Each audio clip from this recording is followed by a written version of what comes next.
Ma'am, advice na lang po natin sa palaging nire-reject o hindi natatanggap sa trabaho. Ayun. Oh.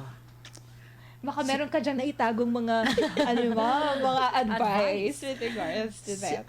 Kasi ma'am, syempre, nasubukan ko rin naman maging empleyado from the low part of the company pa, paunti-unti, pa ganyan, bakit? Palabalap. Ano po siguro, when it comes to rejection, I guess, you have to learn saan kaya ako, pwedeng mag-improve.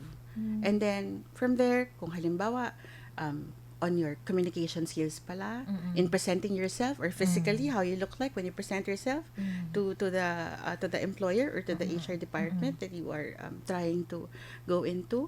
So, yun po siguro, check mo kung saan ka maaaring nagkulang or nagkamali. Improve. At saka huwag mag-give up. Yun. Huwag mag-give up. Dapat lagi po talaga.